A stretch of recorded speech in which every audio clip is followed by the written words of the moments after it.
Shawl വേണം. ഷാർപ്പായുമ്പോൾ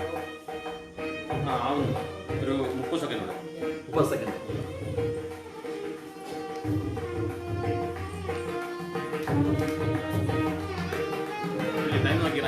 എന്റെ വാച്ചിലോ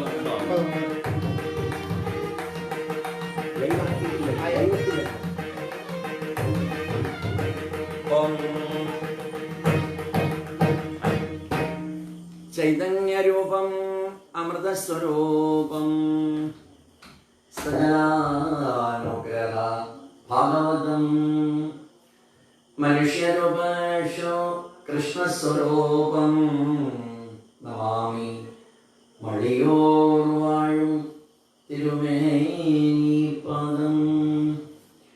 ഓം ധ്യായാമോ ധവളാവകുണ്ഡനവതീം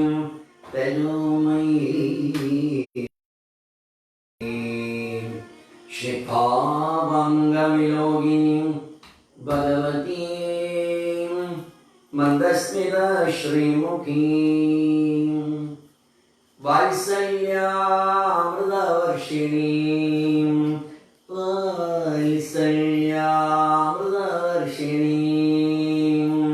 സുമധുരം സങ്കീർത്തനാലാപിനീം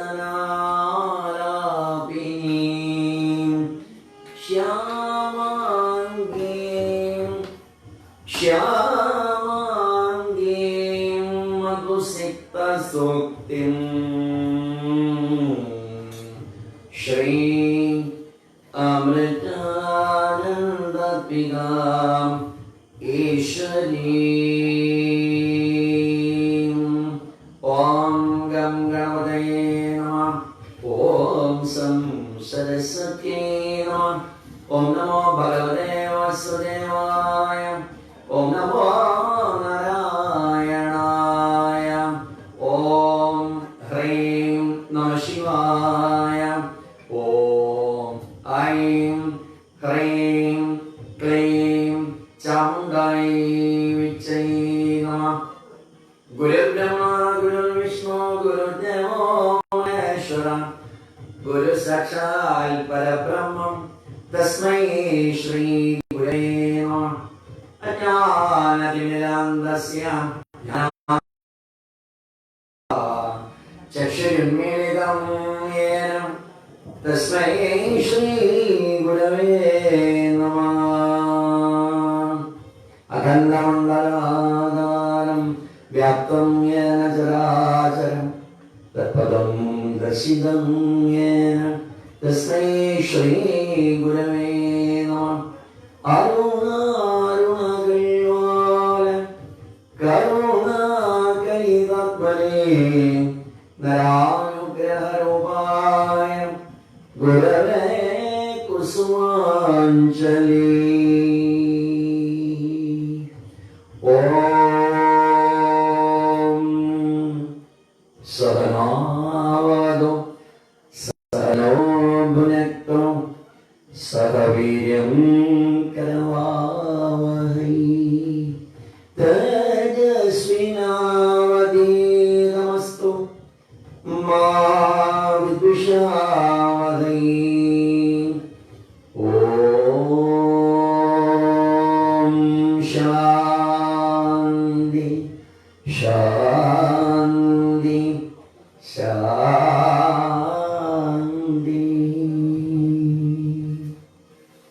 ശ്രീ മഹാഭാഗവത കുടുംബ സത്സംഗത്തിന്റെ 225-ാമത്തെ ദിവസം വളരെ പ്രാധാന്യമുള്ള ഒരു ദിവസമാണ് ഇന്ന്. പൗർണമിയാണ്. പൗർണമിയാകുമ്പോൾ 227 ദിവസമാവും. അമ്മയുടെ ചരിത്രം നമ്മൾ വിശകലനം ചെയ്ത് തുടങ്ങിയിട്ട് 76 ദിവസമായി.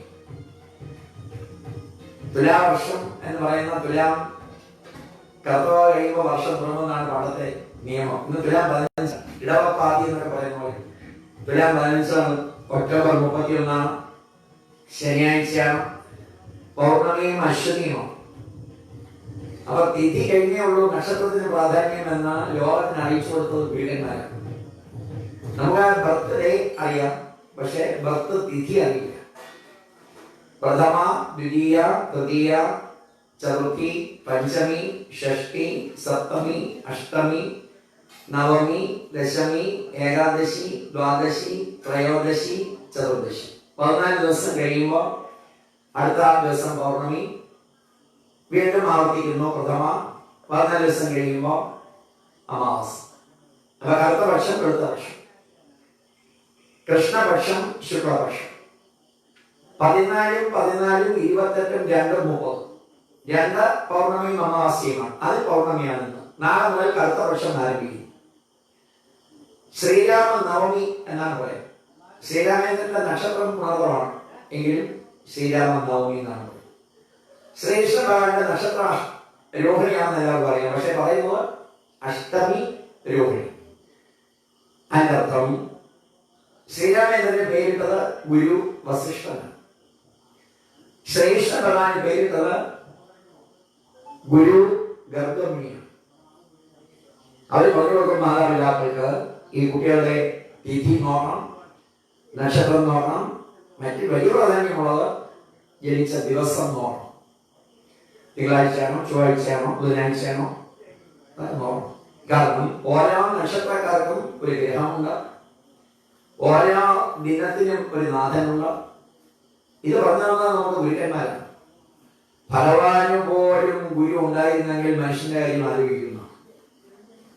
ദേവന്മാർക്കും ഒരു വിഷമമോ സ്വയം തീരുമാനമെടുക്കാൻ ഒരു ബുദ്ധിമുട്ടോ വരുമ്പോൾ അവർ പോകുന്നത് ദേവഗുരുവായ ബൃഹസ്പതിയുടെ അടുത്തേക്കാണ്. ഇതൊരിക്കലും നമ്മൾ മാറ്റരുത്. അപ്പൊ നമുക്കൊരു ഗുരു വേണം. സദാശിവ സമാരംഭാം ശങ്കരാചാര്യ മധ്യമാം അസ്മത് ആചാര്യ പര്യന്താം വന്ദേ ഗുരു പരമ്പര എന്നാണ് പ്രാർത്ഥന. അതാ ഏത് ഗുരുവാണ്? ആദി ഗുരുവായ കൈലാസത്തിലെ ശങ്കരൻ. കൈലാസത്തെ ശങ്കരന്റെ ഗുരു തീർത്ഥത്തിൽ നിന്ന് ഒഴുകുന്ന തുള്ളി കൈലാസത്തിൽ നിന്ന് വടക്കോട്ടൊഴുകി കാലടിയിലെ ശങ്കരനിലൂടെ, മലയൂരിലെ ശങ്കരനിലൂടെ, ചെമ്പഴന്തിയിലെ നാരായണ ഗുരുദേവനിലൂടെ, കണ്ണമ്മൂലയിലെ ചട്ടമ്പിസ്വാമിയിലൂടെ ഈശ്വരീയ തരംഗത്തിൽ നമ്മുടെ പരിവാറിക്കൽ എത്തി വന്നു നിൽക്കും. അങ്ങനെ നിൽക്കുമ്പോൾ ആ ഗുരുത്വത്തോടുകൂടിയുള്ള ജീവിതം നയിക്കാൻ മനുഷ്യന് സാധിക്കുന്നെങ്കിലേ അവന്റെ ജീവിതം ധന്യമാവും. ഗുരുവിൽ നിന്നും ഈശ്വരനിൽ നിന്നും ഒക്കെ നേടാവുന്നതൊക്കെ നേടി അനുഭവിച്ചിട്ട് പിന്നെ അവർ മാറുന്നിട്ട് ഇതൊക്കെ എന്റെ കൊടുത്തുകൊണ്ടാണെന്ന് ചിന്തിക്കുന്ന നന്ദികെട്ട സമൂഹത്തിന്റെ മുന്നിലാണ് ഭാഗവത കുടുംബ സത്സംഗത്തിൽ ഗുരു ദർശനം എന്ന വിഷയം നമ്മൾ ആരംഭിച്ചത്. അതിൽ ആദ്യം വിശകലനം ചെയ്തത് ഷിർഡി സായി ബാബയുടെ ചരിത്രമായി. അത് കഴിഞ്ഞ് വിശകലനം ചെയ്തത് 90 വയസ്സിനുള്ളിൽ 2500 സപ്താഹയജ്ഞങ്ങൾ നടത്തിയ മടിയൂർ പൊന്നുതിരുമേനിയുടെ ചരിത്രമാണ്. ആ ചരിത്രം പറഞ്ഞുകൊണ്ടിരിക്കുമ്പോഴാണ് ശ്രീ സജീവൻ എറണാകുളം പൂക്കാട്ടുപടി അമൃത ക്ലാസ്കോ നമുക്ക് അമ്മയുടെ ഒന്ന് തുടങ്ങിയാലോ? നല്ലത് തന്നെയാണ്. അമ്മ എന്നെ ഒരുപാട് സ്വാധീനിച്ചിട്ടുള്ള ആളാണ്. ഗുരുക്കന്മാരെ നമ്മൾ നേരിട്ട് കാണുന്നത് വളരെ വിരളമാണ്. ഇപ്പൊ ശങ്കരാചാര്യസ്വാമിയെ ഒന്ന് കണ്ടിരുന്നെങ്കിൽ, ചട്ടമ്പിസ്വാമിയെ ഒന്ന് കണ്ടിരുന്നെങ്കിൽ, ശ്രീരാമ ഗുരുദേവനെ ഒന്ന് കണ്ടിരുന്നെങ്കിൽ എന്ന് പലപ്പോഴും നമ്മൾ ചിന്തിച്ചിട്ടുണ്ട്. പക്ഷെ അമ്മയെ കാണാനുള്ള ഭാഗ്യം ഞാൻ 1976 എംഎസ് കോളേജിൽ പഠിക്കുമ്പോൾ എനിക്ക് സാധിച്ചിട്ടുണ്ട്. 76 അമ്മയുടെ മഹത്വം ഞാൻ മനസ്സിലാക്കി. അമ്പലത്തിൽ പോകാനും നാമം ജപിക്കാനും നമ്മളെ പ്രേരിപ്പിക്കുന്നു അമ്മ. ക്ഷേത്രം ആവശ്യമാണ്, പൂജയും ഹോമവും ആവശ്യമാണ്. നാമം ജപിക്കണം. അമ്മേ അമ്മേ അമ്മേ അമ്മേ എന്ന് സാക്ഷാൽ പരാശക്തി അമ്മയെ ഉറക്കം വിളിക്കുന്നു അമ്മ. എന്റെ നാമം ഉറക്കം ചൊല്ലി നൃത്തം ചെയ്യണമെന്നാണ് ഭഗവതി പറയുന്നത്. കൃഷ്ണ കൃഷ്ണ കൃഷ്ണ നമശിവായ നമശിവായ എന്ന് അമ്മ ഉറക്കം വിളിക്കും. എത്രമാത്രം ഉച്ചത്തിൽ വിളിക്കാമോ അത്രമാത്രം ഉച്ചത്തിൽ വിളിക്കുന്ന അമ്മയാണ്. അവരാണ് നമ്മുടെ ഗുരുക്കന്മാർ. ക്ഷേത്രത്തിൽ പോകണം, നാമം ജപിക്കണം എന്ന് പറയുന്നവരൊക്കെ നമ്മുടെ ബന്ധുക്കൾ. ക്ഷേത്രത്തിൽ പോകണ്ട വരൊക്കെ നമ്മുടെ സാധിക്കും. ഹനുമാൻ സ്വാമിക്ക് ഒരു പോളിസി ഉണ്ട്. രാമന്റെ ബന്ധുക്കളൊക്കെ എന്റെ ബന്ധുക്കൾ, രാമന്റെ ശത്രുക്കളൊക്കെ എന്റെ ശത്രുക്കൾ. അപ്പൊ അവന്റെ ബന്ധുവിനെയും ശത്രുവിനെയും നമ്മൾ തിരഞ്ഞു നടക്കണ്ട. നമുക്ക് അപ്പം മനസ്സിലാവും. ഗുരുപരമ്പരയുടെ ചരിത്രം അത് വേദവ്യാസന്റെ ആയാലും വസിഷ്ഠന്റെ ആയാലും അഗസ്ത്യന്റെ ആയാലും നമ്മൾ വായിച്ചു കേട്ടിട്ടുണ്ട്. ജീവിച്ചിരിക്കുന്ന കാലത്ത് ഗുരുക്കന്മാരെ ആദരിച്ചിട്ടുള്ളവരും അവരുടെ അനുഗ്രഹം വാങ്ങാൻ കഴിഞ്ഞിട്ടുള്ളവരും തുലവും വളരെ വിരളമാണ്. ഈശ്വരന്മാരെയും അങ്ങനെയാണ്. അവരൊക്കെ ജീവിച്ചിരുന്ന കാലത്ത് എന്തെല്ലാം അപവാദങ്ങളാണ് ശ്രീരാമചന്ദ്ര ഭഗവാനെ കുറിച്ചും ശ്രീകൃഷ്ണ ഭഗവാനെ കുറിച്ചും ഒക്കെ പറഞ്ഞവരെ നിസ്സാരക്കാരായിരുന്നില്ല. പറഞ്ഞവരെല്ലാം വലിയ രാജാക്കന്മാരും വലിയ ഭരണാധികാരികളും വലിയ ആൾക്കൂട്ടങ്ങളുടെ മുന്നിൽ ഉണ്ടായിരുന്നവരുമാണ്. അവർ ഈശ്വരനാണെന്ന് അറിഞ്ഞ് ആരാധിച്ചവർ അന്നത്തെ കാലത്ത് വലിയ ദാരിദ്ര്യമുള്ളവരെയും ബുദ്ധിമുട്ടുള്ളവരെയും അർഹതയുള്ളത് കിട്ടാത്തവരുമായിരുന്നു. പാണ്ഡവന്മാരെ നോക്കൂ, കുചേലനെ നോക്കൂ, ശബരിയെ നോക്കൂ, പൂന്താന തിരുമേനിയെ നോക്കൂ, കുറൂർ തിരുമേനിയെ നോക്കൂ, കുറൂർ അമ്മയെ നോക്കൂ, മലയോർ തിരുമേനിയെ നോക്കൂ. പക്ഷെ വലിയൊരു വൃന്ദം ഭരണവർഗവും അധികാരവർഗവും അന്നത്തെ കാലത്ത് ശ്രീരാമേന്ദ്രനെയും ശ്രീകൃഷ്ണനെയും ഒന്നും മാനിച്ചില്ല. പിന്നെ കലിയുഗത്തെ കാര്യം പറയാനുണ്ടോ? ഇന്ന് ഈ ചടങ്ങ് ലോകത്തിന്റെ നാനാഭാഗത്തിൽ നിന്ന് കണ്ടുകൊണ്ടിരിക്കുന്നവർ ഭാരത കുടുംബത്തിൽ 227 ദിവസമായും അമ്മയുടെ പ്രത്യേക ചടങ്ങ് ആരംഭിച്ചപ്പോൾ 76 ദിവസമായും രാത്രി 9 മണിക്ക് കണ്ടുകൊണ്ടിരിക്കുന്ന നിങ്ങളോട് ഈ പൗർണമിയിൽ ഈ ഉള്ളവന് പറയാനുള്ള ഒരു എളിയ അപേക്ഷ, അമ്മ, അച്ഛൻ, ഗുരു, അതിഥി ഇത്രയും കഴിഞ്ഞ് ഈശ്വരൻ ഉള്ളൂ എന്ന നമ്മുടെ കുട്ടികളെ വീട്ടിൽ പഠിക്കണം. ഇത് സ്കൂളിലും കോളേജിലും പഠിപ്പിക്കില്ല. ഇനി എത്ര വിദ്യാഭ്യാസം നേടിയാലും എത്രയൊക്കെ ശമ്പളം വാങ്ങിയാലും ഏത് എയർ കണ്ടീഷൻ ബിൽഡിങ്ങിൽ താമസിച്ചാലും ഗുരുത്വമില്ലെങ്കിൽ അവന്റെ ജീവിതം അധോഗതിയാണ്. അതിന് പുരാണത്തിൽ ഉദാഹരണം പറയാൻ ആരുണ്ട് എന്ന് ഇന്നത്തെ ആധുനിക തലമുറയിലെ ആരെങ്കിലും നിങ്ങളോട് ചോദിച്ചാൽ നിങ്ങൾ പറയണം രാവണൻ, ശിശുപാലൻ, ജരാസന്ധൻ, കംസൻ, അങ്ങനെ പോകുന്നു ആ പരമ്പര. സാധാരണക്കാരനല്ല. രാവണൻ നിസ്സാരക്കാരനാണോ? രാവണൻ ജീവിക്കുന്ന നാമം കേട്ട് കൈലാസത്തിൽ പരമശിവൻ ഇളകിയാടി. രാവണൻ എഴുതിയ ശിവതാണ്ഡവ മന്ത്രം കേട്ട് കൈലാസത്തിൽ പരമശിവൻ ഇരിക്കാൻ വയ്യാഞ്ഞിട്ട് അദ്ദേഹം രാവണന്റെ അടുത്ത് വന്ന് അനുഗ്രഹിച്ചു. കംസൻ നിസ്സാരക്കാരനാണ്? ഒരിക്കലല്ല. അവർ സമ്പത്ത് കൊണ്ടും ആൾക്കൂട്ടം കൊണ്ടും പ്രപഞ്ചത്തെ കിടുകിട പ്രവർത്തിച്ച ഹിരണ്യാക്ഷൻ, ഹിരണ്യകശിപു നിസ്സാരക്കാരാണ്. ബ്രഹ്മാവാരം കൊടുത്തു. ലോകത്തെ എടുത്ത അമ്മാനമാടിയതാണ്. ഗുരുത്വമില്ലായിരുന്നു. എന്താണ് ഇവരുടെ അധപ്പതനത്തിന് കാരണമെന്ന് ചോദിച്ചാൽ നിങ്ങൾ പറയണം, പണ്ട് നമ്മുടെ അമ്മമാരൊക്കെ പറയും അവനെല്ലാം ഉണ്ടെങ്കിലും ഒരു 3 അക്ഷരത്തിന്റെ കുറവുണ്ട്. ആ 3 അക്ഷരം ഗുരുത്വമാണ്. 10 കിലോ ഗുരുത്വം സൂപ്പർ മാർക്കറ്റിൽ നിന്ന് വാങ്ങാൻ കിട്ടുമെങ്കിൽ എന്തെളുപ്പമായിരുന്നു. എത്ര കിലോ ഗുരുത്വം കൊണ്ട് നമുക്ക് നടക്കാമായിരുന്നു. ആ ഗുരുത്വം നേടിയില്ലെങ്കിൽ നമ്മുടെ കുലത്തിൽ മംഗളമുണ്ടാവില്ല എന്ന് ഈ പൗർണമി ദിനത്തിൽ നമ്മൾ അറിയിച്ചു. പൗർണമി ദിനത്തിൽ ഞങ്ങളെല്ലാം സാധാരണ തിരുവനന്തപുരം അയ്യങ്കാളിയുടെ ജന്മം കൊണ്ട് ധന്യമായ ബംഗാനൂരിനടുത്തുള്ള പൗർണമികാവ് ക്ഷേത്രത്തിലാണ്. യജ്ഞമുള്ള സമയത്തായാലും നമ്മൾ ആ യജ്ഞം രാത്രിയിലത്തെ അത്താഴ പൂജയ്ക്ക് നാളെ അടച്ചു കഴിഞ്ഞാൽ നേരെ പൗർണമികാവിലേക്ക് പോകുന്ന ഒരു പതിവ് കൊണ്ടേയുണ്ട്. കൊറോണ കാലമായതുകൊണ്ട് ഇന്ന് പോകാൻ സാധിച്ചില്ല. വീട്ടിൽ മലയൂർ തിരുമേനിയും ശ്രീകൃഷ്ണ ഭഗവാനും കേൾക്കാൻ എന്ന സങ്കല്പത്തിൽ മൂലം ഭാഗവത സപ്താഹ യജ്ഞത്തിന്റെ 5ാം ദിവസമാണ്. ഇപ്പോൾ ലൈവിലുള്ള എല്ലാവരും കഴിഞ്ഞ കുറെ നാളുകളായി നമ്മുടെ ഭാഗവത കുടുംബത്തിൽ അത് കണ്ടുകൊണ്ടിരിക്കുന്നവരാണ്. 9 മണിക്ക് മുമ്പ് അതിന്റെ വിദ്യാമണ്ണമുള്ള ബ്രാഹ്മണ ശ്രേഷ്ഠന്മാർ നടത്തുന്ന ചടങ്ങ് പൂർത്തീകരിച്ചാൽ ലൈവിൽ വരും. ഇല്ലെങ്കിലോ അമ്മയ്ക്കും അറിയാം, അമ്മയുടെ മക്കൾക്ക്, ഗൃഹസ്ഥ മക്കൾക്കും സന്യാസി മക്കൾക്കും അറിയാം എന്തോ കാര്യം ഉണ്ടായതുകൊണ്ടാണ്. ഇല്ലെങ്കിൽ മുടങ്ങില്ല എന്നറിയാം. ഏത് രാജ്യത്ത് പോയാലും നമ്മളെ കിട്ടുന്ന സ്ഥലത്ത് ഇരുന്നുകൊണ്ടാണ് ലൈവ് നമ്മൾ മുടക്കാതെ ചെയ്തിട്ടുണ്ട്. അമ്മയുടെ സന്ദേശങ്ങൾ കാലിക പ്രസക്തിയുമാണ്. അമ്മ പറയുന്ന വാക്കുകൾ ഇന്നത്തെ തലമുറയ്ക്ക് മൊഴിമുട്ടുകളാണ്.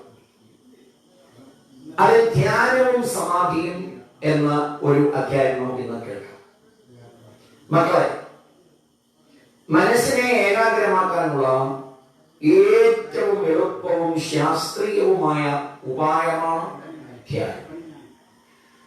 ധ്യാനത്തിൽ ഏകാഗ്രത പൂർണ്ണമാകുമ്പോൾ അത് സമാധി എന്നറിയപ്പെടുന്നു. ചിന്തകളുടെ നിരന്തര പ്രവാഹമാണല്ലോ മനസ്സ് ആണ്. പക്ഷെ മനസ്സെന്ന് പറയുന്ന ഒരു അവയവം ശരീരത്തിൽ ഇല്ല എന്ന് നമ്മൾ മറക്കരുത്. ഹൃദയം മാറ്റിവെക്കാം, ശിരസ് മാറ്റിവെക്കാം, കരളും കുടലും മാറ്റിവെക്കാം, കിഡ്നി മാറ്റിവെക്കാം, ത്വക്ക് മാറ്റിവെക്കാം. മനസ്സ് മാറ്റിവെക്കാൻ സാധിക്കില്ല. സകല ചിന്തകളും അടങ്ങി ആഗ്രഹങ്ങളെല്ലാം ഒടുങ്ങി മനസ്സ് നിശ്ചലമായി തീരുന്ന അവസ്ഥയാണ് സമാധി. അതുകൊണ്ടാണ് വിദേശി പറയുന്നത് sound mind in A sound body. ആരോഗ്യമുള്ള ശരീരത്തിൽ ആരോഗ്യമുള്ള മനസ്സുണ്ട്. എടുത്ത് കാണിക്കാൻ പറ്റില്ല. നിങ്ങൾ മറക്കരുത്. സമാധിയിൽ മനസ്സ് ശുദ്ധബോധത്തിൽ ലയിക്കുന്നു. അവിടെ ശുദ്ധ ബോധം മാത്രം അവശേഷിക്കുന്നു. ആ അനുഭവം പരമശാന്തിയാണ്, പരമാനന്ദമാണ്. ആനന്ദം, പരമാനന്ദം, ബ്രഹ്മാനന്ദം, സച്ചിദാനന്ദം ഇതൊക്കെ വിലയ്ക്ക് വാങ്ങാൻ പറ്റുന്നതായിരുന്നെങ്കിൽ നമ്മൾ എത്ര ധന്യരായിരുന്നു. ഒരിക്കൽ പാർവതി ദേവി ഭഗവാൻ പരമശിവനോട് പറഞ്ഞു, അങ്ങ് ഭിക്ഷയ്ക്കായി ലോകം മുഴുവൻ ചുറ്റി തീയാൻ പുറപ്പെട്ടു കഴിഞ്ഞാൽ പിന്നെ ഞാൻ ഒറ്റയ്ക്കാണ്. ലോകമാതാവായ ഗണപതി ഭഗവാന്റെയും സുബ്രഹ്മണ്യ സ്വാമിയുടെയും അമ്മയാണ് പറയുന്നതെന്ന് ചിന്തിക്കണം. സ്വന്തം ഭർത്താവിനോട് പറയുകയാണ്, നാഥ അങ്ങ് ഭിക്ഷയ്ക്കായി ലോകം മുഴുവൻ ചുറ്റി തീയാൻ പുറപ്പെട്ടു കഴിഞ്ഞാൽ പിന്നെ ഞാൻ ഒറ്റയ്ക്കാണ്. അങ്ങ് സദാ സമാധിയിൽ കൊണ്ട് അങ്ങേക്ക് വേർപാടിന്റെ ദുഃഖമൊന്നും കണ്ടില്ലെന്ന് പറയാം. എനിക്ക് അങ്ങനെയല്ല. അങ്ങേ വേർപിരിഞ്ഞിരിക്കുന്നത് എനിക്ക് സഹിക്കാനാവുന്നില്ല.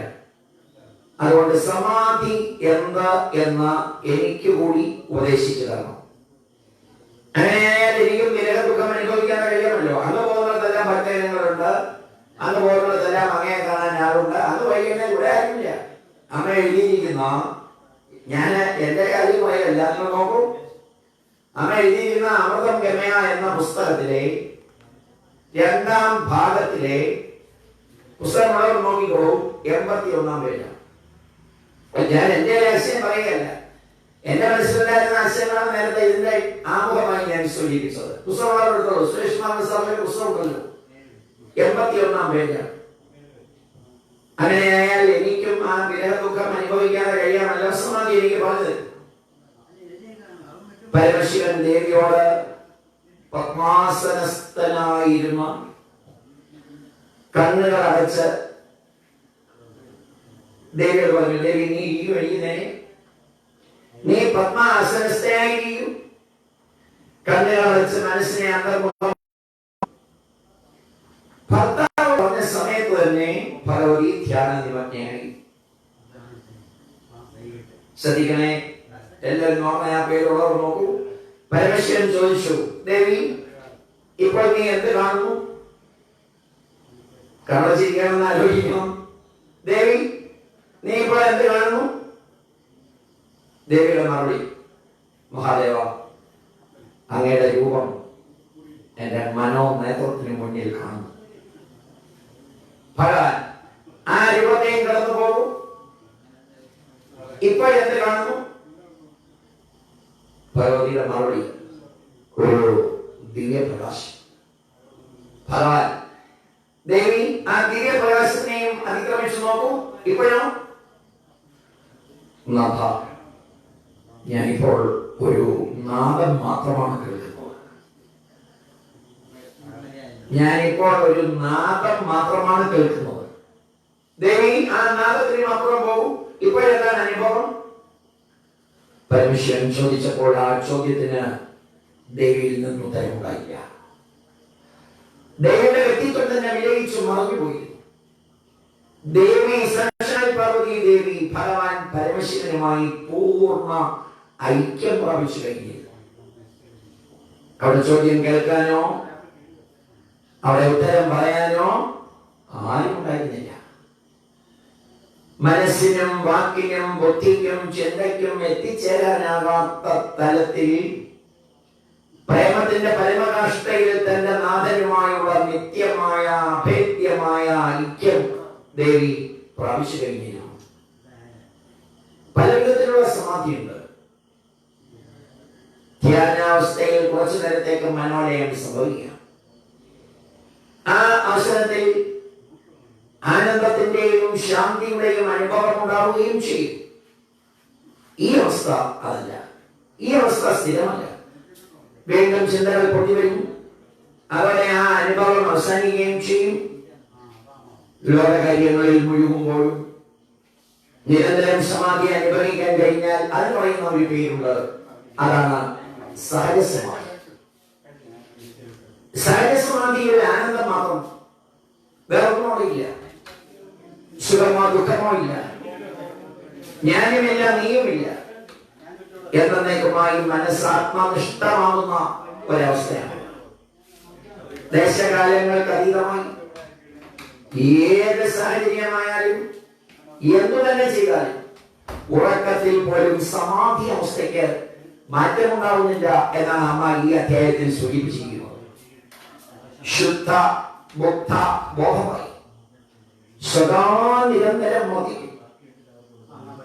മറ്റുള്ളവരുടെ കാഴ്ചയിൽ അവർ ദ്വൈതത്തിലാണ്, ലോകത്തിലാണ്. എന്നാൽ അവർ ആ അനുഭൂതിയിൽ തന്നെയാണ്, അവർ ആ ആത്മാവിൽ തന്നെ ലഭിക്കുന്നു. സദാ അവർ ആത്മസ്വരൂപം തന്നെയാണ്. അവരുടെ സാമീപ്യത്തിൽ ആർക്കും ആനന്ദവും കുളിർമയും മാത്രമേ ലഭിക്കുന്നുള്ളൂ. അടുത്ത അധ്യായം ഈ പുസ്തകമുള്ളവരുടെ പേരെടുക്കുക. ഇപ്പൊ ലൈവിലുള്ള എല്ലാവർക്കും ഈ പുസ്തകം കാണാം. അമൃതം കേൾക്കുക. അതിലെ 83-ാമത്തെ പേര് ജീവിത വീക്ഷണം. മക്കളെ, മനുഷ്യ ജീവിതം സുഖദുഃഖ സമ്മിശ്രമാണ്. അനുഭവങ്ങളെ സുഖമെന്നോ ദുഃഖമെന്നോ നിരാശാപൂർണമെന്നോ മുദ്ര കുത്തുന്നത് നമ്മുടെ മനസ്സാണ്. ജീവിത വീക്ഷണമാണ്. ഈ ബോധത്തോടെ ഓരോ അനുഭവത്തെയും സ്വാഗതം ചെയ്യാൻ നമുക്ക് കഴിയും. ഒരു സാഹിത്യകാരൻ തന്റെ മുറിയിൽ ഇരുന്ന് ഡയറി എഴുതുകയാണ്. കഴിഞ്ഞ വർഷം ദുരന്തങ്ങൾ നടന്നതായിരുന്നു. ഗുരുതരമായ ഒരു ഓപ്പറേഷൻ ഞാൻ വിധേയനായി. പിത്താശയം നീക്കം ചെയ്തതിനെ തുടർന്ന് വളർന്നാൾ കിടപ്പിലായി.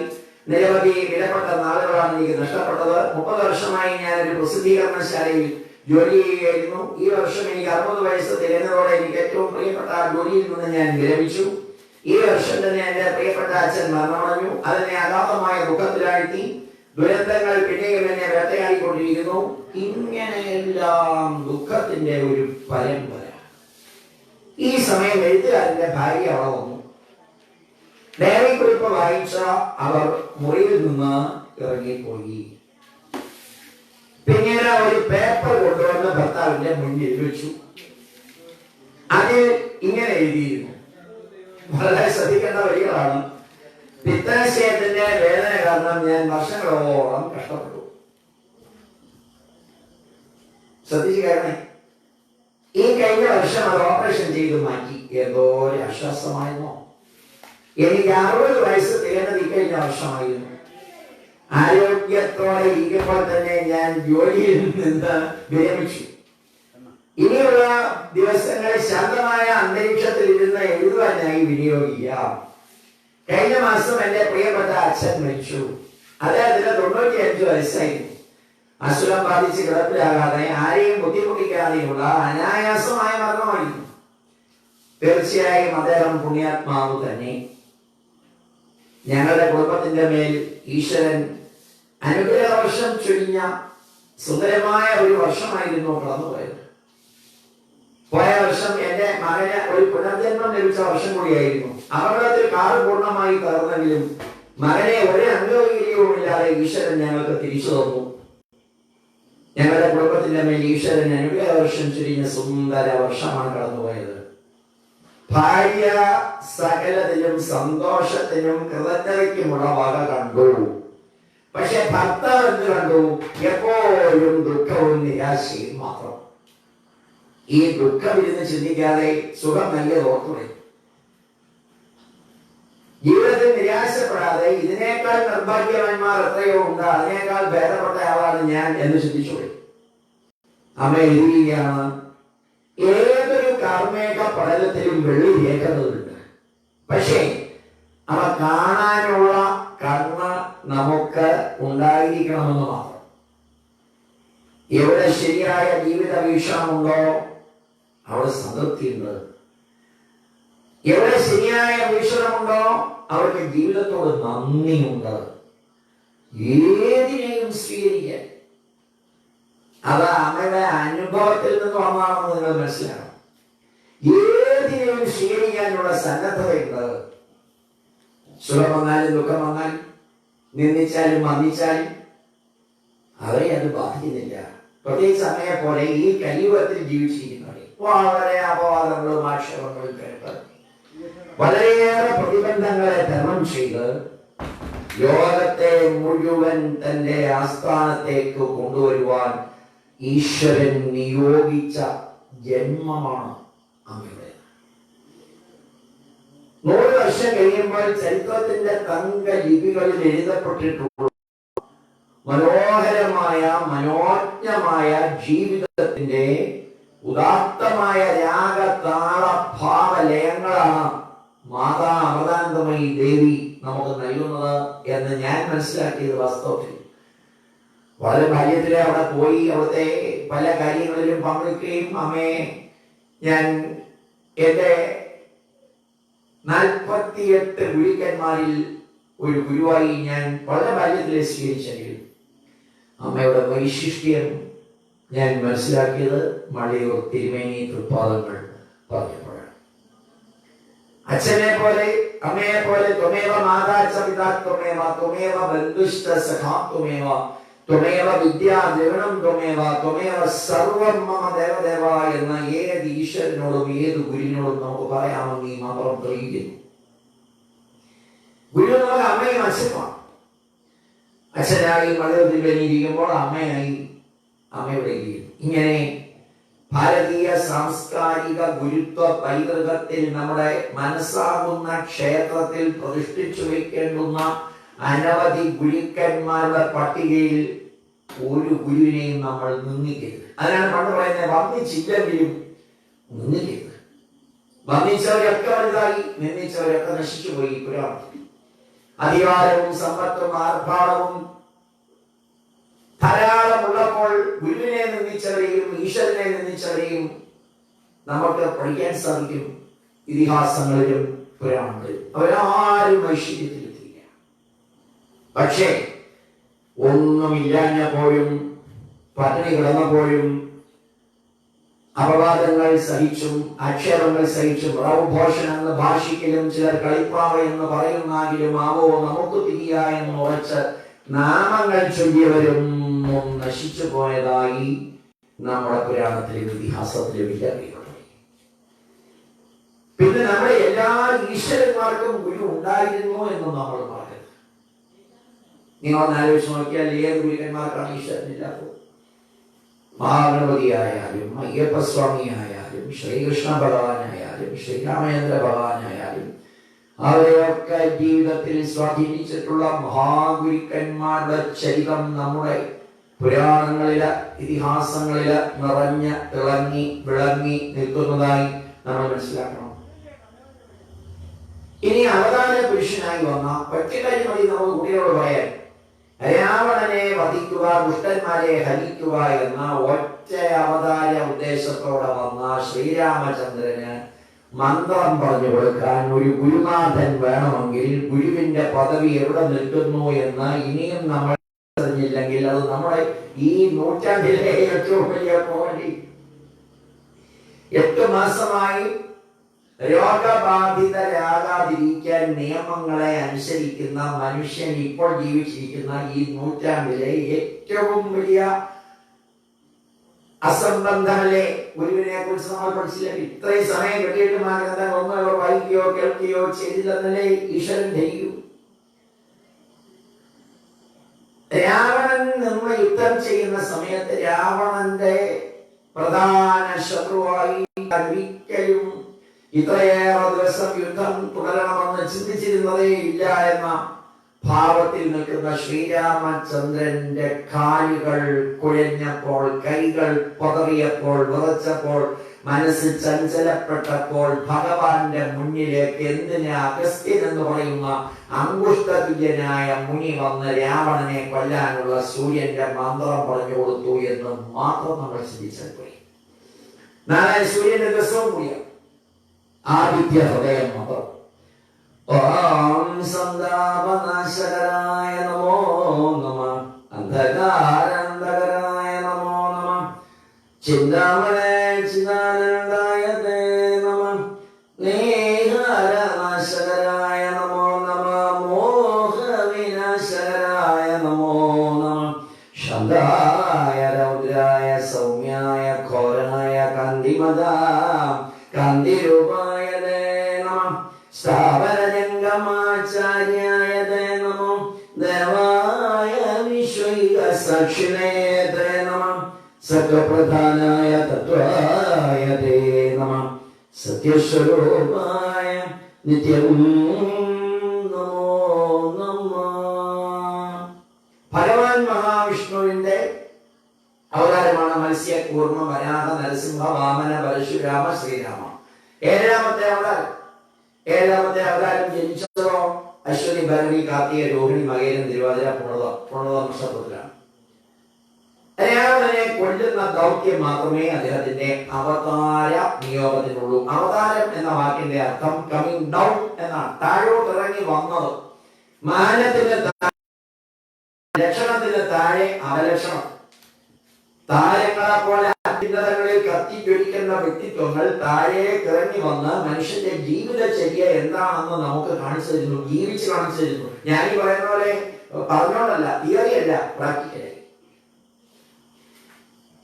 ഒരു കുട്ടി പോലും ഇല്ലാതിരുന്ന കൊട്ടാരത്തിൽ 4 കുട്ടികൾ ജനിച്ചപ്പോൾ അതിൽ 2 കുട്ടികളെ വിളിക്കാൻ വിശ്വാമിത്രൻ എന്ന മഹാഗുരു വന്നപ്പോൾ വിട്ടുകൊടുത്തില്ല ദശരഥൻ എന്ന അച്ഛൻ. നിങ്ങൾ ആലോചിച്ച് നോക്കൂ. അങ്ങോട്ടും ഇങ്ങോട്ടും നടന്ന് ദേഷ്യപ്പെട്ടപ്പോൾ കുലഗുരുവായ വസിഷ്ഠൻ പറഞ്ഞു, ഞാൻ പറയാം ദശരഥനോട്. ഐശ്വര്യ ചെന്നു കുലഗുരുവായ വസിഷ്ഠൻ ദശരഥന്റെ അടുത്തേക്ക് ചെന്നപ്പോ ദശരഥൻ എഴുന്നേറ്റ് നമസ്കരിച്ചു. ദശരഥ, ഒരു കുടിവരവില്ലാതിരുന്ന ഈ വീട്ടിൽ പുത്രകാമേഷ്ടി യാഗം നടത്തിയപ്പോൾ 1-ന് 4 വന്നേ.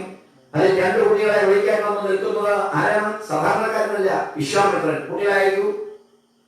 വിശ്വാമിത്രൻ വന്ന് വിളിച്ചപ്പോൾ കൊടുക്കാതിരുന്ന അച്ഛൻ കുലഗുരുവായ വസിഷ്ഠൻ പറഞ്ഞപ്പോൾ പൊട്ടിക്കരഞ്ഞുകൊണ്ട് ആ പാദങ്ങളിൽ നമസ്കരിച്ച രാമലക്ഷ്മണന്മാരെ വിശ്വാമിത്രന്റെ കൂടെ അയച്ചു എന്ന് പഠിക്കാനാവണം രാമായണം.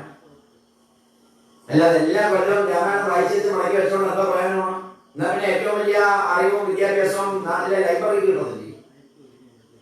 ഇത് മസ്തകങ്ങളിലേക്കാക്കിയിട്ട്, പുസ്തകങ്ങളിൽ ഇരുന്നത് മസ്തകങ്ങളിലേക്കാക്കിയിട്ട് മസ്തകത്തിൽ ഇരിക്കുന്നത് മറ്റുള്ളവർക്ക് അറിയിച്ചു കൊടുക്കണം. അപ്പോഴാണ് ധർമ്മം രാജ്യത്ത് നിലനിൽക്കുന്നത്. ഇത് നിങ്ങൾ മറക്കരുത്. എല്ലാവരും മനസ്സിലാക്കിയിരിക്കണം. എന്നിട്ട് ആ അവതാര ദൗത്യം പൂർത്തീകരിക്കുന്ന സമയത്ത് കാലുകൾ പിഴിഞ്ഞപ്പോൾ, കൈകൾ വിറച്ചപ്പോൾ, മനസ്സിൽ ചഞ്ചലപ്പെട്ടപ്പോൾ ദേവന്മാരാണ് അദ്ദേഹത്തിന്റെ അടുത്തേക്ക് അഗസ്ത്യമുനിയെ അയച്ചത്. നോക്കൂ, രാവണന്റെ കയ്യിൽ നിന്ന് ആയുധം താഴെ പോയപ്പോൾ ഞങ്ങൾ കരുതി ശരമയക്കും. നക്ഷത്രം ഉത്തമതും വിജയപ്രദം എന്ന് പറഞ്ഞിട്ട് യുദ്ധം തുടങ്ങിയിട്ട് എത്ര ദിവസം നീണ്ടു നിന്നു.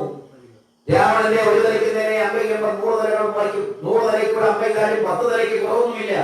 ദേവന്മാർ രാവണൻ മരിച്ചു വീഴുമ്പോൾ ശ്രീരാമചന്ദ്രന് പുഷ്പവൃഷ്ടി നടത്താൻ കാത്തു നിന്നവർ കണ്ടത് കൈകൾ വിറയ്ക്കുന്ന ശ്രീരാമചന്ദ്രനെയാണ്. അവർ ഓടി ചെന്ന അഗസ്ത്യമുനിയോട് പറഞ്ഞു, ചെന്ന് മന്ത്രോപദേശം കൊടുത്തു. അങ്ങനെയാണ് ആ പടക്കളത്തിലേക്ക് വരുന്നത്. ഇനിയും ഒരു കാര്യവും കൂടി നമ്മുടെ ഈ ചടങ്ങ് കേട്ടും കണ്ടുകൊണ്ടിരിക്കുന്ന രക്ഷകർത്താക്കൾ കുട്ടികൾക്ക് പറഞ്ഞു കൊടുക്കണം. പടക്കളത്തിലേക്ക് അഗസ്ത്യ ഗുരു വന്നപ്പോൾ ശത്രുവിന്റെ മുന്നിൽ നിന്ന് പതറുന്ന ശ്രീരാമചന്ദ്ര മഹാപ്രഭു അമ്പും വില്ലും താഴെ വെച്ച് ഗുരുവിനെ തരാൻ പോകുമ്പം എന്റെ നേരെ ശരമെങ്കിൽ ചെയ്തോട്ടെ, ഞാൻ ധന്യനാണോ എന്ന നിലയിൽ ഭഗവാൻ പോയി ഗുരുവിനെ നമസ്കരിച്ചു. അങ്ങനെ എന്തിനാണ് ഈ പടക്കളത്തിലേക്ക് വന്നത്? അപ്പോൾ ആ ഗുരു പറയുന്ന ഒരു മറുപടി, നിങ്ങൾ ഇപ്പൊ രാമായണം എടുത്തിരുന്ന പൗർണമി ആയതുകൊണ്ട് നോക്കിയിട്ട് നിങ്ങൾ ഉറങ്ങിയാൽ മതിയുന്നു. എന്താ പറഞ്ഞ മറുപടി? താപത്രയവും വിഷാദവും തീർന്നുപോം, ആപത്തു മറ്റുള്ളവരെല്ലാം ഒഴിഞ്ഞുപോം. ഇത്തമാദിത്യ ഹൃദയം മന്ത്രം ജപിച്ച ശത്രുക്ഷയം വരുത്തേറുക സത്വരം. ഭഗവാൻ ശ്രീരാമചന്ദ്രൻ അഗസ്ത്യന്റെ പാതാരങ്ങളിലേക്ക് വീണ് നമസ്കരിച്ചു. ആദിത്യ ഹൃദയം മന്ത്രം ജപിച്ചു, ശരമയിച്ചു. പാരിൽ മല ചവടറ്റ് വീണതുപോലെ രാവണൻ വീണു. ശ്രീരാമചന്ദ്രന്റെ ദൗത്യം പൂർത്തീകരിച്ചു. ആ ഗുരു പരമ്പരയിലെ, ഏത് ഗുരു പരമ്പരയിലെ? കൈലാസത്തിലെ ശങ്കരന്റെ, കാലടിയിലെ ശങ്കരന്റെ, മള്ളിയൂരിലെ ശങ്കരന്റെ, ചെമ്പഴന്തിയിലെ നാരായണന്റെ, കണ്ണമ്മൂലയിലെ ചക്രവിസ്വാമിയുടെ, അദ്ദേഹത്തിന്റെ പേര് ചക്രവിസ്വാമി എന്നൊക്കെ വിളിക്കുന്നെങ്കിലും പേര് അയ്യപ്പൻ എന്നായിരുന്നു അദ്ദേഹത്തിന്റെ. അതുപോലെ കൊല്ലം ജില്ലയിലെ ഞങ്ങളൊക്കെ താമസിക്കുന്ന വീട്ടിൽ നിന്ന് 22 കിലോമീറ്റർ അകലെയുള്ള വേദവ്യാസന്റെ കുടുംബത്തിൽ ജനിച്ച സുധാമണി എന്ന പെൺകുട്ടി ലോകത്തിന്റെ നെറുകയിൽ ഗുരുത്വത്തിന്റെ മകുടം ചാർത്തി നിൽക്കുന്ന മാതാ അമൃതാനന്ദമയി ദേവിയായി മാറിയെങ്കിൽ ആ അമ്മയെ നിങ്ങൾ ഒരു സ്ത്രീയായി കാണരുത്, സാക്ഷാൽ ജഗൻ മാതാവിന്റെ അവതാരമായി കണ്ടോളൂ എന്ന മള്ളിയൂർ തിരുമേനി തൃപ്പാദങ്ങൾ പറഞ്ഞതുകൊണ്ടാണ് ഞങ്ങളും ഈ ലൈവിൽ സമയം ഉണ്ടാക്കിയെത്തുന്നത്. ഇല്ലെങ്കിൽ അത് നന്ദികളാവും. ഗുരു പരമ്പരയെ കുറിച്ചും ഈശ്വരനെ കുറിച്ചും പ്രചരിപ്പിക്കുവാൻ ഈശ്വരൻ നമുക്ക് തൊണ്ടയും നാക്കും ഒരുപാട് കാര്യങ്ങൾ അനുകൂലമായാലേ നമുക്ക് ആനന്ദമായി ഇരിക്കാൻ സാധിക്കൂ. 4:30 മണിക്ക് രാവിലെ എഴുന്നേറ്റ ഒരാളാണ് ഞാൻ. നിങ്ങൾ ആലോചിച്ചോണം, ഞാൻ ലൈവ് ശ്രദ്ധിക്കുന്ന കുട്ടികളോട് കൂടിയാണ് പറയുന്നത്. ഇന്നലെ രാത്രി 1:30 മണിക്ക് കിടന്നിട്ട് 4:30 മണിക്ക് എഴുന്നേറ്റ ഒരാളാണ് ഞാൻ. നമുക്ക് ആ ഈശ്വരീയ കർമ്മങ്ങളിൽ പങ്കെടുക്കുമ്പോൾ കിട്ടുന്ന ഒരു അനുഭൂതി, ഒരു സാറ്റിസ്ഫാക്ഷൻ വേറൊന്നിൽ കിട്ടില്ല എന്ന് മനസ്സിലാക്കുന്ന ഒരു സമൂഹം പള്ളിയിൽ ക്രൈസ്തവരുടെ ഇടയിലുണ്ട്, മോസ്കിൽ മുസ്ലിങ്ങളുടെ ഇടയിലുണ്ട്, അമ്പലത്തിൽ ഹിന്ദുക്കളുടെ ഇടയിൽ ഇല്ല എന്ന ഒരു വലിയ ദാരിദ്ര്യം നമ്മുടെ സമൂഹത്തെ അതിക്രമിച്ചുകൊണ്ടിരിക്കുന്ന കാലഘട്ടത്തിലാണ് ഇതുപോലെ ഈ രാത്രി 9:30 മണിക്ക് ഇന്നത്തെ ഈ പൗർണമിയുടെ രാത്രിയുടെ 2ാം യാമത്തിലേക്ക് നമ്മൾ കടന്നിരിക്കുന്നതെന്ന് ചിന്തിക്കാൻ കഴിയുന്ന പവിത്രത നമ്മുടെ മനസ്സിലുണ്ടാവും. പ്രിയപ്പെട്ടവരെ, ഇന്ന് ദീർഘിപ്പിക്കുന്നില്ല. നമുക്ക് നാളെ വീണ്ടും ചേരാൻ കഴിയട്ടെ. 227 ദിവസമായി നടക്കുന്ന ഈ ചടങ്ങിൽ നമ്മൾ ഇപ്പോഴും ഇങ്ങനെ പറഞ്ഞു കേട്ട് കണ്ടുപിടിക്കുന്നില്ലേ? ചെവികളിലൂടെ നല്ലത് കേൾക്കാൻ, കണ്ണുകളിലൂടെ നല്ലത് കാണാൻ, നാവ് കൊണ്ട് നല്ലത് പറയാൻ നമുക്ക് സാധിക്കുന്നെങ്കിൽ നമ്മൾ വിചാരിച്ചാൽ മതിയോ? പോരാ. ഇതിനകത്തുനിന്ന് എപ്പോൾ ആ പരമാത്മാവ് ഇറങ്ങി പോകുമെന്ന് ആർക്കറിയാൻ പ്രിയപ്പെട്ടവരെ? പോയ ആർക്ക് വേണം പിന്നെ ഈ ബോഡി, ഈ ശരീരം? ആർക്കും വേണ്ട. എന്നാ പിന്നെ ഉള്ളപ്പോ എന്തിനാണ് ഈ ചടങ്ങ് പൂർത്തീകരിക്കുമ്പോ തിരുമേനിമാർ ഒരു പൂജ കഴിയുമ്പോ കർപ്പൂരം കത്തിക്കുന്നു? എന്തിനാണ് അതിന്റെ ഹോമകുണ്ടത്തിന്റെ മുന്നിൽ അല്ലെങ്കിൽ ഈ കളത്തിന്റെ മുന്നിൽ ചന്ദനത്തിരി കത്തിച്ചു വയ്ക്കുന്നു? ചന്ദനത്തിന് തിരുമേനി കത്തിച്ചു വെച്ച സ്ഥലത്ത് 5 മിനിറ്റ് കഴിഞ്ഞ് ചെന്ന് നോക്കിയാൽ അല്പം ചാരം കിടക്കുന്നത് കാണാം. തൊഴാൻ ചെല്ലുന്ന നമ്മളോട് പറയുകയാണ്, ഡോ മനുഷ്യോ, എന്തോ നീ ഇങ്ങനെ തന്നെയാവും, ഓർത്തോ, നീ ചന്ദനത്തിരി പോലെ ചുറ്റും സുഗന്ധം വരും. കർപ്പൂരം കത്തിച്ചു കാണിക്കുന്നതിനാണ്. വേദവ്യാസൻ പറഞ്ഞു, അല്ലയോ മനുഷ്യ, നീ ഭൂമിയിൽ ഒരു നിമിഷം മാത്രമേ ജീവിക്കുന്നുള്ളൂ, മതി. പക്ഷേ അത് കർപ്പൂര ദീപം പോലെ ജ്വലിച്ചു. അല്ലെങ്കിൽ നീയും ഈ ഭൂമിയിൽ കിടക്കുന്ന കല്ലും മുള്ളും തമ്മിൽ എന്താ വ്യത്യാസം? ഇത് ചിന്തിക്കാൻ കഴിയുന്ന ഒരു സമൂഹം ഉണ്ടാവട്ടെ. അതിന് കഴിയുന്ന ഒരു പവിത്രത നമ്മുടെ സമൂഹത്തിൽ ഉണ്ടാവട്ടെ. ആ സംസ്കാരം പഠിക്കുന്ന ഒരു ദർശനം നമ്മുടെ മനസ്സിലുണ്ടാവട്ടെ.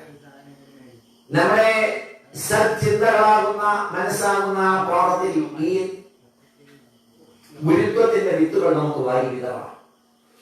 അതവിടെ കിടന്ന് വളർന്ന് പടർന്ന് പന്തലിച്ച് താരും തലയും ചൂടി ഓരോ 12 വർഷവും നമുക്ക് ഐശ്വര്യത്തിന്റെ നിറദീപം അണയാതെ ആ പ്രകാശം എന്നും അനുഭവിക്കാനുള്ള സൗഭാഗ്യം ഉണ്ടാകണമെന്ന് നമുക്ക് ഇന്ന് ഈ സത്സംഗത്തിൽ പ്രാർത്ഥിക്കാം. ഈ പൗർണമിയും ഈ നക്ഷത്രക്കൂട്ടങ്ങളിൽ ആദ്യത്തെ അശ്വതി ശനിയാഴ്ചയും തുലാം 15 ഒക്ടോബർ 31 നമ്മൾ ഇന്ന് ഉറങ്ങാൻ കിടക്കുമ്പോൾ പൂർത്തീകരിച്ച് നമുക്ക് നാളെ ഉദയം മുതലാണ് ഒരു ദിവസം, അല്ലാതെ അർദ്ധരാത്രി 12 മണിക്ക് മുതൽ ഒരു ദിവസമല്ല. അത് KSRTCക്കും ഇന്ത്യൻ റെയിൽവേക്കും എയർലൈൻസിനും ഒക്കെയാണ്. നമുക്ക് ഉദയാൽപ്പരം നാളെ ഉദയം പ്രഥമയും ഭരണിയും സൂര്യന്റെ ദിവസവും തുലാം 16 നവംബർ 1 നാളെ നമുക്ക് ഗുരു പരമ്പര സർവ ചൈതന്യവും ചൊരിഞ്ഞു തരണമേ എന്ന് നമുക്ക് പ്രാർത്ഥിക്കാം. ആ പ്രാർത്ഥന ഐശ്വര്യത്തിൽ നിന്ന് ഐശ്വര്യത്തിലേക്ക് നമ്മളെ ഉയർത്തണമേ എന്ന് പ്രാർത്ഥിച്ചുകൊണ്ട് 11-ാം ജപത്തോടെ നമുക്ക് ഈ സത്സംഗം സമർപ്പിക്കാം. സർവേഷാം സ്വസ്തിർഭവതു, സർവേഷാം ശാന്തിർഭവതു, സർവേഷാം പൂർണ്ണം ഭവതു, സർവേഷാം മംഗളം ഭവതു. അമ്മയുടെ പ്രിയപ്പെട്ട ശിഷ്യൻ, അമ്മയുടെ മഠത്തിന്റെ ജനറൽ സെക്രട്ടറി, അനേകം സപ്താഹവേദിയിലും നവാഹവേദിയിലും സമയമുണ്ടാക്കി എത്തി പദ്ധതിക പ്രതിഷ്ഠയും പ്രഭാഷണവും നടത്തി അനുഗ്രഹിച്ചിട്ടുള്ള, നന്നായി ലളിതാ സഹസ്രനാമം ജപിക്കുന്ന, നന്നായി പുല്ലാങ്കുഴൽ വായിക്കുന്ന മഠത്തിന്റെ ജനറൽ സെക്രട്ടറി, അമ്മയുടെ പ്രിയപ്പെട്ട വത്സല ശിഷ്യൻ, എറണാകുളം അമൃത ഇൻസ്റ്റിറ്റ്യൂട്ടിന്റെ ചുമതലയുമുള്ള, എറണാകുളം മഠത്തിന്റെ ചുമതലയുമുള്ള ആദരണീയനായ പൂർണ്ണാമൃതാനന്ദപുരി സ്വാമിജിയുടെ ഒരു നിർദ്ദേശമുണ്ടായിരുന്നു. അമ്മയുടെ ജീവചരിത്രം, അമ്മ എഴുതിയ പുസ്തകങ്ങൾ മാത്രം വായിച്ചാൽ മതി സല്ലേ? ഞാൻ പറഞ്ഞില്ല, സ്വാമി എഴുതിയ പുസ്തകം കൂടി വായിക്കും. ആ 2 പുസ്തകങ്ങളിലാണ് ചിങ്ങം 1-ാം തീയതി നമ്മൾ തുടങ്ങിയത് എന്ന് നന്ദിപൂർവ്വം സ്മരിക്കുന്നു. അമ്മ മാതൃഭൂമിയിൽ എല്ലാ ഞായറാഴ്ചയും എഴുതുന്ന പങ്ക്തി നമ്മൾ വായിക്കുന്നു. അമ്മയുടെ പ്രതിബന്ധങ്ങളെ, അപവാദങ്ങളെ, ആക്ഷേപങ്ങളെ നേരിട്ട, തീയിൽ മുളച്ചത് വെയിലത്ത് വാടാത്ത ജീവചരിത്രം നമ്മൾ വായിച്ചു. ഈ അമൃതം ഗമയുടെ 2-ാം ഭാഗം ഇത്രയും സമയം കേട്ടുകൊണ്ടിരുന്ന, എനിക്ക് വേണ്ടിയതാണ് ജോലി. എനിക്ക് ഒരു ദിവസം പറഞ്ഞില്ലെങ്കിൽ തൊണ്ടടയ്ക്കും. നിങ്ങൾ ജോലി മാറ്റിവെച്ച് കേൾക്കാൻ വന്നിരിക്കുന്നവരാണ്. പറയുന്ന ആളിനേക്കാൾ ശ്രേഷ്ഠ കേൾക്കുന്നവർ. ആ നന്ദിയോടുകൂടി കൃത്യം 9 മണിക്ക് എത്തി 9:40 വരെ ശ്രദ്ധിച്ച നമുക്ക്, നിങ്ങൾക്കെന്ന് പറഞ്ഞാൽ നമ്മൾ 2ആയി. ജീവാത്മാവും പരമാത്മാവും ഒന്നാണ്. അമ്മ എഴുതിയുള്ള പുസ്തകത്തിലും മലയാളത്തിലുള്ള പുസ്തകത്തിലും പുരാണത്തിലും ഇതിഹാസത്തിലും 2-3 തന്നെ. കടലിലെ വെള്ളം പരമാത്മാവ്, കുളത്തിലെടുത്ത് വെട്ടിക്കൊണ്ടു വെക്കുമ്പോ ജീവാത്മാവ്. കുളം പൊട്ടിയാൽ വെള്ളം കടലിൽ എത്തിക്കൊള്ളും. അതുകൊണ്ട് വെള്ളം 2ആണെന്ന് പറയാൻ നമുക്ക് അവകാശമില്ല. ഈ ലോകത്തൊറ്റ വായു എന്ന കൊറോണ ഒന്ന് മനസ്സിലാക്കാൻ, ഈ ലോകത്തൊറ്റ വെളിച്ചം, ഈ ലോകത്തൊറ്റ സൂര്യൻ, ഈ ലോകത്തൊറ്റ ചന്ദ്രൻ, വെള്ളം, വായു, വെളിച്ചം എല്ലാം അതിൽ വൈവിധ്യം ചൊരിയരുത് എന്നുകൂടി നമുക്ക് പ്രാർത്ഥിക്കാം. പൂർണ്ണാമൃതാനന്ദപുരി സ്വാമിജിയുടെ ഒരു പരാമർശം നടത്തിയില്ലെങ്കിൽ എന്തോ ഒരു കുറവ് വന്നതുപോലെ എന്റെ മനസ്സിൽ തോന്നിയതുകൊണ്ട് ഞാൻ ആ കാര്യം സൂചിപ്പിച്ചതാണ്. നന്മ നമുക്ക് പകർന്നു തരുന്നവർ, നിസ്വാർത്ഥമായി നിഷ്കാമമായി പകർന്നു തരുന്നവരെ സ്മരിക്കുന്നത് തന്നെ ഏറ്റവും വലിയ തപസ്സാണെന്ന് വേദം. അപ്പോ ആ സമർപ്പണ പ്രാർത്ഥനയോടുകൂടി പൂർത്തീകരിക്കാം.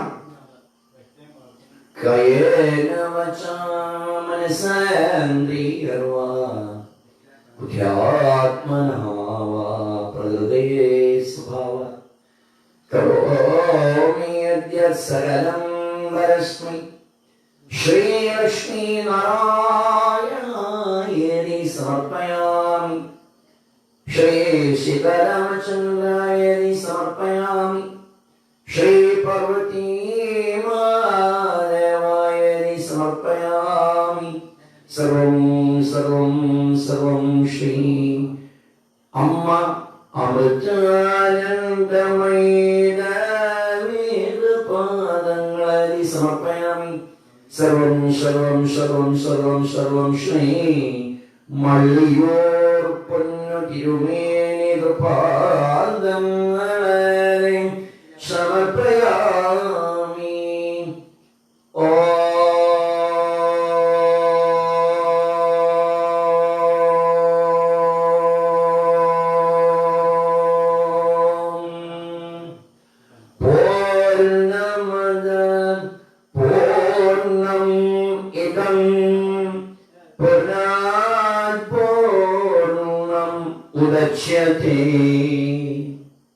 പൂർണ്ണസ്യ പൂർണ്ണമാദായ പൂർണ്ണം ഏവാവശിഷ്യതേ. ഓം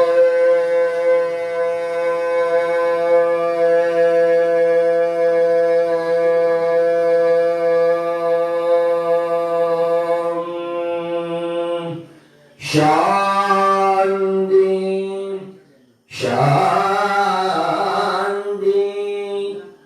ശാന്തി.